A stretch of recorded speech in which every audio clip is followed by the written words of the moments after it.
former President Trump and Vice President Harris have a chance to win over some of those who are undecided, 13 to 15% in some of the latest polling.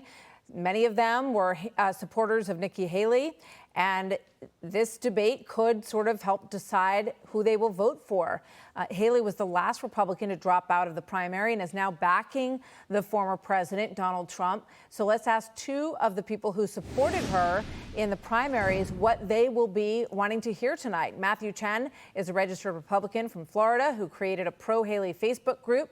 Krista Moore was North Carolina chair of the Women for Nikki Coalition and recently changed her registration from Republican to Independent. Welcome to both of you. Thank you so much for being here. Krista, let me start with you. You say that you, according to what you mentioned earlier to our producers, that you're very unlikely to change your mind, even though you voted for President Trump in 16 and 20. What would you potentially see or hear tonight that you think might change your mind? Well, I think it's important to note that I have never done anything politically in my life until this recent past year. And I have been a registered Republican for over 40 plus years until now. And when I heard Nikki Haley announce her candidacy, I had chills, and I just knew I needed to get involved. So I was heavily involved, 100% volunteer behind Nikki Haley, and I stand here today and believe that it certainly is a missed opportunity.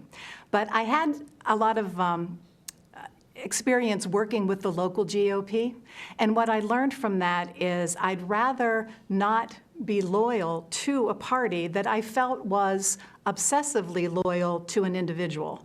And I felt that they weren't being loyal to the party and to the platform, so I changed my affiliation. I am unaffiliated, and I am voting independent in this election. Yeah. And that's where I stand today. Okay. All right, let me go to Matthew, and then I'll come back to you. Matthew Tsien, welcome. Good to have you here. What are you hoping to hear tonight? And do you think that it will influence you in terms of your move from having been a Haley supporter?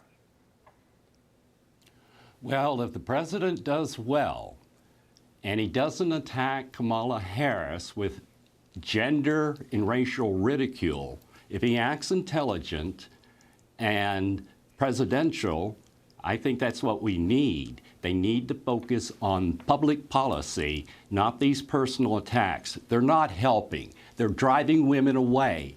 Already she has a double-digit lead with women. When Republicans win, they win women. And that's not happening right now. Okay, here is Nikki Haley on Fox and Friends on Monday morning. Watch.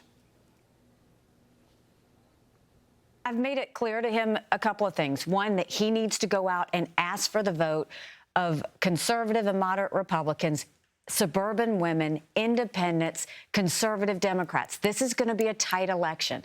He needs to go say, I need your vote. And the second thing is, I'm on standby. I'm happy to be helpful. I don't want to see Kamala Harris win. So she went on to say that she thinks that the two camps have had a little bit of interaction. Would it make any difference to you at this point, Krista, if she became very active on the campaign and tried to do some of that outreach and assure voters who may have pulled away from the former president?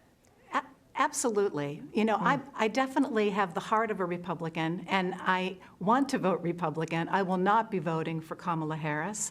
But at the same time, I'm ready to write Nikki Haley in on the ticket, but I am open to Trump persuading me or earning my vote. And I think Nikki coming out and supporting him fully is admirable and wonderful. And I like what she says, that we have to be looking at the policies, even if we don't agree 100% of the time. And we maybe might not like the person, and let's look at the Republican policies. But I can't get through that. I can't get on board with that quite yet. I have a real difficult time with his rhetoric and the way that he speaks, especially how he talks to women, and that is holding me back from being all in on Trump. So I'm hoping that the debate does sway me in that way, and Nikki's support certainly helps. What's the one thing that you would want to hear tonight, Matthew?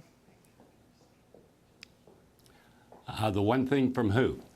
Well, I guess from Vice President. Yeah, because you're a Republican who was supporting Haley. So what would you want to hear from former President Trump? I would like to see him act more presidential, to drop the gender and racial attacks on her, to focus on policy. She is very vulnerable on the border. She is in terrible shape on the border. The American people want to hear about public policy. They don't want to hear these personal attacks. And as far as Mr. Trump goes, this presidency is about him. The presidency should be about the people, and he doesn't get that. All right. Well, I thank you both for coming on, and I would love to hear tomorrow from you about how you responded, what you saw tonight, because I'd love to hear if it influences you in any way, because you guys are the folks who are going to decide the election, the undecided voter at this point. So we'd be anxious to hear what you have to say. Thank you both so much. Good to have you here.